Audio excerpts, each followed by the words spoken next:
HSM, what's going on? It's Nick coming at you with week 2 of our series Bad Blood. But just for a second, I want you to think, what is the craziest way that you've seen somebody be asked to a school dance? You got it? Just think about it. Just all the different ways, promposal season, all that good stuff. Well, let me share with you one of my experiences. My senior year of high school, I had decided, you know what, I'm going big. This is my last year of high school, last chance to ask a girl to a dance, so why not go above and beyond? So I decided I was gonna ask one of my friends, her name was Emma, to the senior ball. And to do so, I managed to catch a sheep.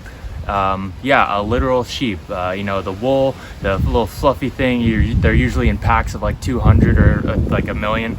But I decided a sheep was the best way to do it. I created a sign and everything that said, Emma, wool, you go to ball with me. It was super corny and everything, but a real life sheep. And I got it. I threw it in the back of my car. Sheeps are herd animals. I didn't know it at the time. So the sheep is peeing in my car. All of a sudden the car smells like urine. I've got to deal with the sheep. The sheep is a herd animal, so it's scared. So it's already losing its mind.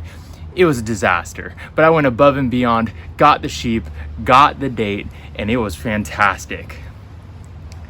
And I think what we're going to talk about today with the relationships is very similar in some sense of it. Obviously, it's not really involving sheep, but David in the Bible has a very similar experience. He did something crazy for a girl named Michal. This takes place just after David had killed Goliath, but before he has become king. So just right after, David is gaining popularity. He's a rising star in the kingdom of Israel, and King Saul is fading fast. King Saul is losing popularity. But you see, Saul, he has this daughter, Michal. And Michal, she's like the popular girl at school, like everything is good. David sees her, his jaw hits the floor, eyes pop out of the head, all that. So, but this isn't just any girl. Get this. Michal is a princess. So David, the little shepherd boy, is going after royalty. This dude does not care. He is going for it. But throughout 1 Samuel, Saul is trying to get David killed by any means possible. He doesn't like the fact that David is rising in popularity. But here, at this particular point, the plot is simple. He tells David, if you go out and kill 100 Philistines and bring back their foreskins, you can marry my daughter. If you're not sure what a foreskin is, ask your parents, tell them it's in the Bible, and you're confused. But he needs to bring back 100 foreskins of Philistines. That's pretty wild if you ask me. But David goes out with his men and they complete the task. In fact, they don't just complete the task, they absolutely annihilate this task. David comes back with 200 foreskins rather than just 100. Much to Saul's surprise, he thought David would be killed in the process, but David returns with no problem at all. And just to show off a little bit, double the amount of foreskins needed. Long story short, David comes back, marries Saul's daughter Michal. They've got so much love that in the next chapter, Saul makes another attempt at killing David. But his own daughter Michal betrays his plans and helps David escape. We pick up in 1 Samuel chapter 19, verses 11 through 13. This is the NIV translation. 1 Samuel 19, 11 through 13. Saul sent his men to David's house to watch it and to kill him in the morning. But Michal, David's wife, warned him, if you do not run for your life tonight, tomorrow you'll be killed. So Michal let David down through a window, and he fled and escaped. Then Michal took an idol, highlight, circle, underline, an idol, and laid it on the bed, covering it with a garment and putting some goat's hair at the head. So now David is on the run. Saul ends up giving Michal away to another man to be her husband. It's just a big mess. David's pretty much lost his wife. Somehow he's still married, but loses his wife. He's on the run. Saul eventually is killed in battle, as we all kind of know, and then David finally gets his shot to be king of Israel. In attempts to strengthen his position as king of Israel, David wants to bring the Ark of God to Jerusalem. You see, knowing that the Ark of God is like the central piece of worship in the Old Testament. So he wants to bring the central piece of worship into Jerusalem, knowing that it would be a powerful thing for the people in Jerusalem to have God dwelling there among them. You see, it would make their city, Jerusalem, a place of worship for the entire land of Israel. It's not just a symbol of something. This is like, let me strengthen this city. Let me do something here and make this incredible. But we're going to fast forward and we're getting into 2 Samuel chapter 6 now. 2 Samuel chapter 6, verses 12 through 16. And then we'll skip a couple verses and pick up back again in verse 20. This is again the NIV translation. Here's what it says. Stick with me. It's a lot. Now King David was told, "The Lord has blessed the household of Obed-Edom and everything he has because of the Ark of God." So David went to bring up the Ark of God from the house of Obed-Edom to the city of David with rejoicing. And when those who were carrying the Ark of the Lord had taken 6 steps, he sacrificed a bull and a fattened calf. Wearing a linen ephod, David was dancing before the Lord with all his might, while he and all Israel were bringing the Ark of the Lord with shouts and sound of trumpets.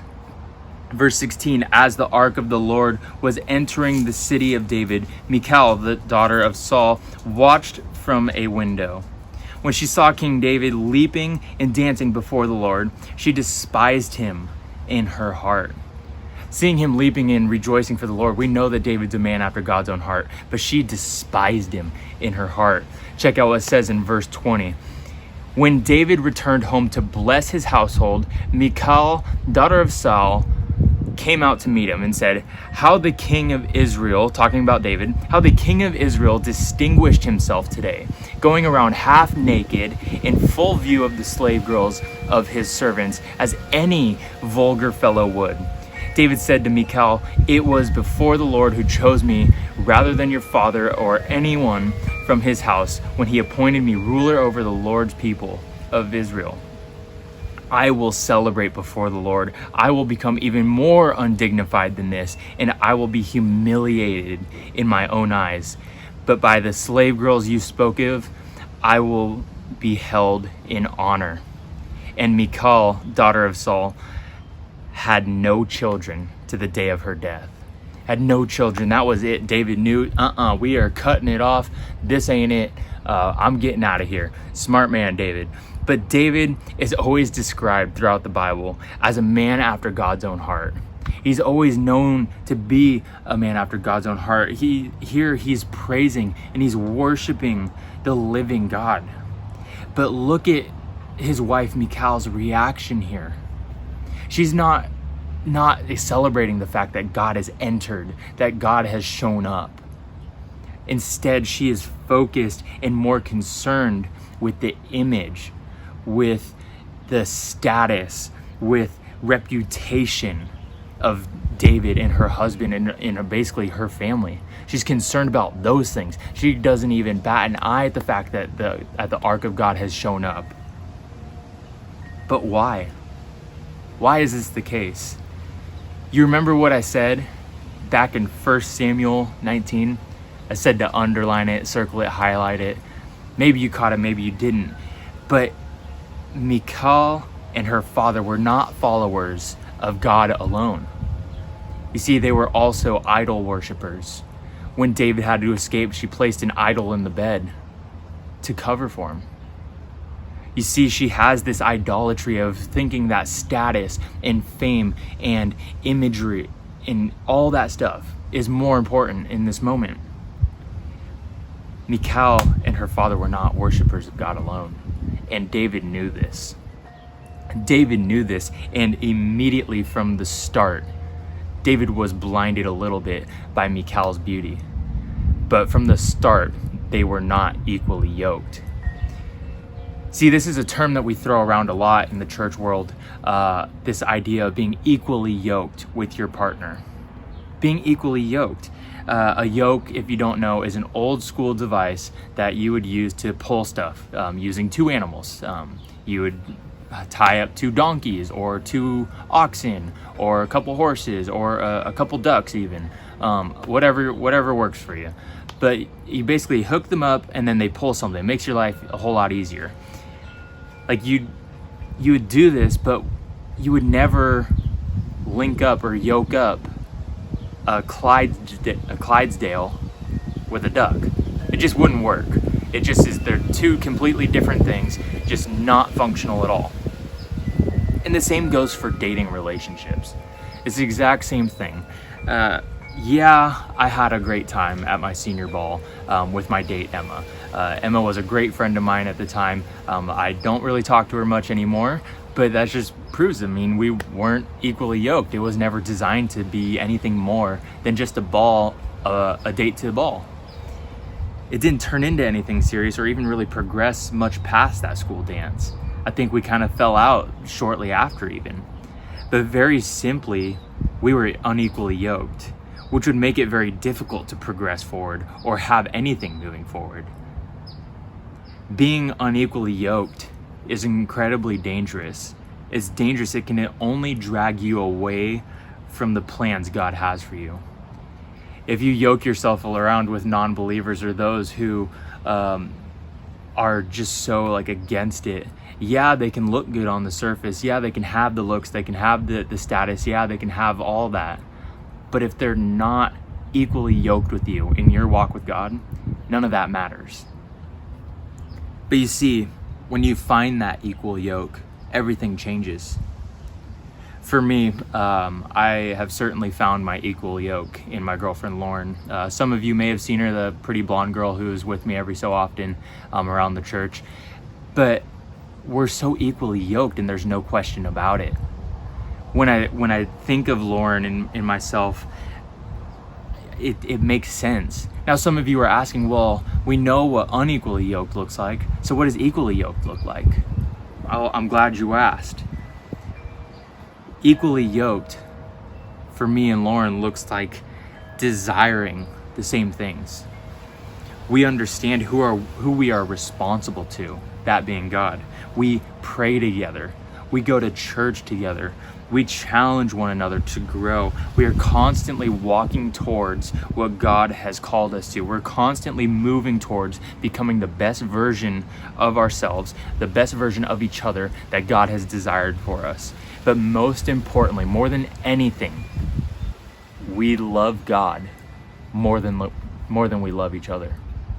We love God more than we love each other. In David and Michal's case, this was not it. Michal was so in love with David, so madly in love with David. They had so much love. But David was for God. Michal was for David. And that's the missing link. In dating, God has to be there with you. Yeah, the surface level relationships where there's attraction and fun and whatnot. Yeah, they're fun. Yeah, they're a good time. Yeah, they're great for a little bit. But as soon as you leave that honeymoon phase, it falls apart. Those relationships, they just aren't sustainable. And I'm telling you guys this because I care about you. I'm your friend. I want the best for you guys. Find your equal yoke. If you haven't found your equal yoke, don't worry. Don't worry, because maybe God is calling you to a season of singleness. Maybe He's calling you to that. And if He is, that's fine. Don't listen to culture and what culture has to say about needing a relationship and the fact that if you don't have a relationship that you aren't worthy of love, because that is a lie. That is a lie from culture. That is a lie from Satan, and it's meant to destroy you. Find your equal yoke. Listen to God. If you don't have a relationship, don't make an idol out of it. Don't make an idol out of needing a relationship. Don't lust after these things that you don't have. Don't lust after needing a boyfriend or a girlfriend. Don't lust after all the romantic stuff. Follow God. Follow Him intensely. don't stop following him. Don't stop listening to him. Listen to his promptings. Because maybe he's calling you to that season of singleness. But find your equal yoke. Find your equal yoke. But again, if you don't hear anything at all, hear this. Love God. Very simply, just love God. Love God more than anyone or anything. Because as soon as you get that priority right, as soon as you get God in the right spot in your life, when you put him way above everything else falls into place. So love God more than anybody or anything. And don't let anybody drag you down from that. Thanks for listening to week 2, you guys. We love you. We'll see y'all next week.